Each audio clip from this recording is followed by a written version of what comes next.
How's it going, everyone? It's me, Vivi, and welcome back to another Kingdom Hearts related video. So, Square Enix recently celebrated the grand opening of their Osaka Cafe in Japan, where they also celebrated the 15th anniversary of Kingdom Hearts. You can find a bunch of merchandise over there. There's a bunch of Kingdom Hearts themed drinks, refreshments, and yeah, pretty much cool stuff like that. You can find many pictures over on Kingdom Hearts 13. The link will be in the description below. Now, surprisingly, series director Tetsuya Nomura and executive producer Shinji Hashimoto were both present. Nomura, he shared small details regarding Kingdom Hearts 3 which no one was expecting, and at the same time, he talked about Union Cross, just a little bit, nothing major. So with that being said, let's go over them. Alright, for those of you who were wondering about Sora's height, he's apparently 160 centimeters, which equals to 5'2". I was not expecting Sora to be that short. It's not that Riku is the tall one, it's just that Sora is short. Young Xehanort and Xemnas are still under development for Kingdom Hearts 3, so their face still needs some adjustment. Alright, for those of you who watch a trailer and immediately jump to the conclusion that the character model will look like that in the finished product, you have to think differently. Every time you see a trailer, the model, faces and all that, it could change. Now Xemnas' model is fine. As for young Xehanort, I have to agree. There's just something off about it, so they're gonna work on it still. So for those of you who are constantly complaining about his face, they're going to fix it. Next, Sora's birthday isn't specified, but it should be the day of his debut,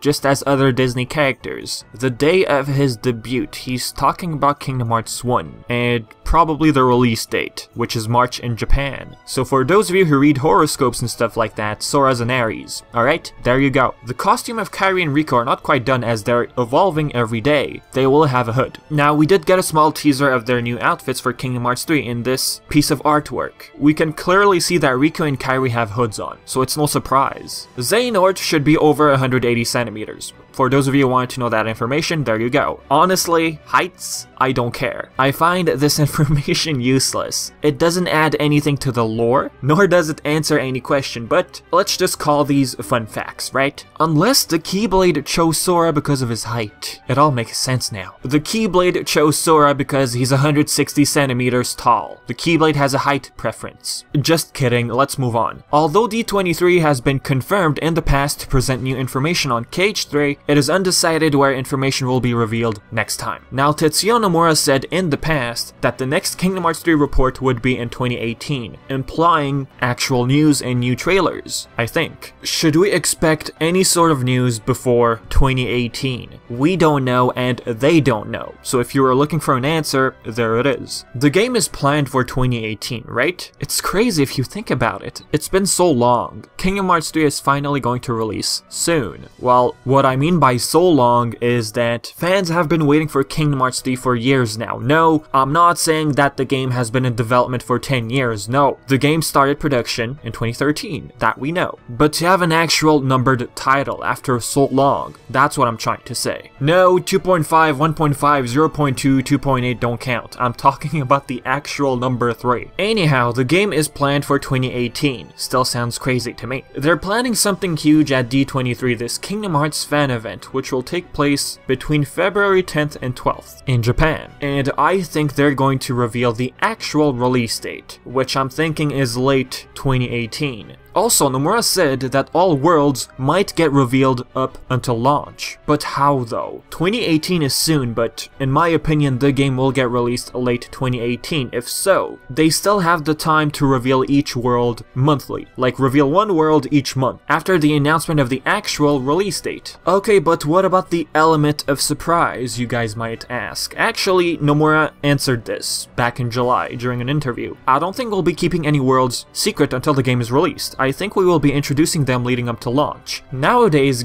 games can add content on after the fact through DLC content, so there's no need to hide any worlds. So what Nomura is thinking is that we can still have that element of surprise through DLC. Surprise, new world has been revealed. Now, is he automatically hinting us towards worlds being DLC? I wouldn't say so. He's just going with the idea that, you know, we can still surprise you guys through DLC, but we're not going to tell you what it is. It doesn't mean it's going to be a world world necessarily. Oh, there's one thing I forgot to add before I move on. When I said Square Enix could reveal a world each month after the reveal of the release date, it's not far-fetched of a theory. And why? Because we got 2 trailers within 2 months, June and July. So if they do reveal a world each month starting, let's say, in March, then I don't think it'd be that crazy. From March 2018 to, let's say, November 2018, we could get a bunch of trailers revealing new worlds. So with all of that out of the way, let's move on to Union Cross. In Union Cross, Ven is himself, personality and memories, and real. Okay, to me it was clear and obvious from the start. The dude himself said that his name is Ven, so why should this be a debate? However, the question that pops up is, how did Ventus exist in that timeline? That is the question. As for whether he's Ventus or not, I don't think anyone has put this up for debate, ever. Unless they haven't been keeping up to date with the story. But his appearance alone, he looks like Ventus, so I don't think we should break our heads over this. That dude is Ventus, he said it himself. As for Laurium, he is himself, but he's not Marluxia. This is ambiguous. Why? Because obviously that guy is not Marluxia. That's his normal form, what we call a somebody. Come on now, if Laurium is not Marluxia's somebody, then why even choose this model? The hair, the pink. It's too obvious.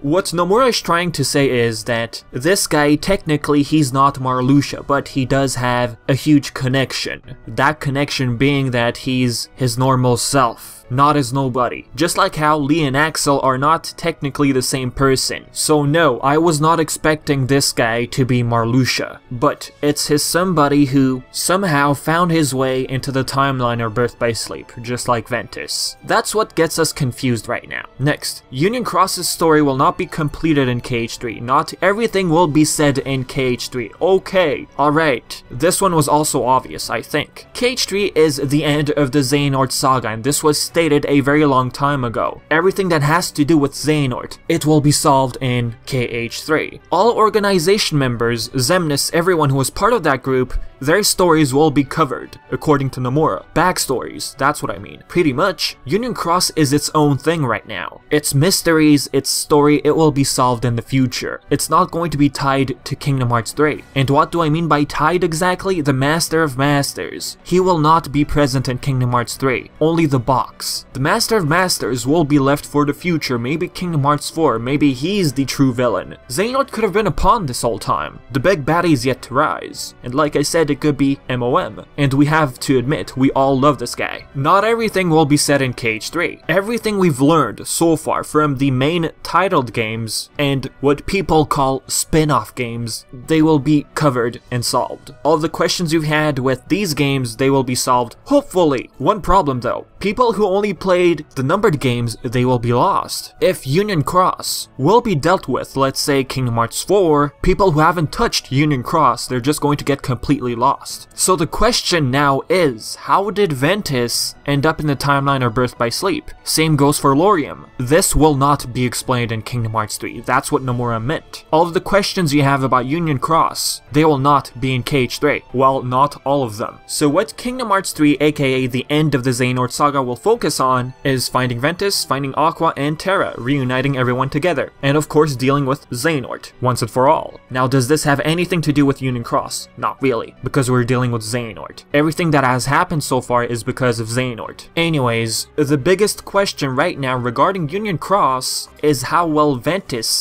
did Ventus end up in the timeline of Birth by Sleep? Same goes for Laurium. My theory was, in summary, that the Dandelions, which Ventus, Laurium, and everyone were part of, they went to this different realm, where their memories of the Keyblade War are about to fade. The memories of the Dandelions, not the leaders. Yes, the leaders were part of the Dandelions, but these chosen 5, their memories will remain, and they will lead their own union soon. For now, they're not really following the rules, if you've been keeping up to date. Now, how will the memories of the Dandelions fade? The memories of the Keyblade War, and by the way, this was part of the Master of Masters' plan. He told Ava to take the Dandelions to this different realm, and then she spoke to Ephemera and told him that the memories need to get wiped. Anyways, I'm not gonna get too much into theory right now, but how will their memories fade? The Dandelions, not the leaders. Courtesy of Brain. his idea was to synthesize a Dream Eater, a spirit which would eat players' nightmares, aka the new pet system, which got introduced very recently. How do we explain Ventus and Birth by Sleep and Lorium? Well, maybe by the time they exit this realm, they ended up in the future. That's it, that is all. I'm gonna leave it at that. So the idea right now is that Union Cross still has a way to go. It will not be finished in KH3. It's going to be its own thing. So with that being said, guys, as usual, if you have any sort of questions, leave them all in the comment section below. And as always, I've been Vivi, and thank you for watching.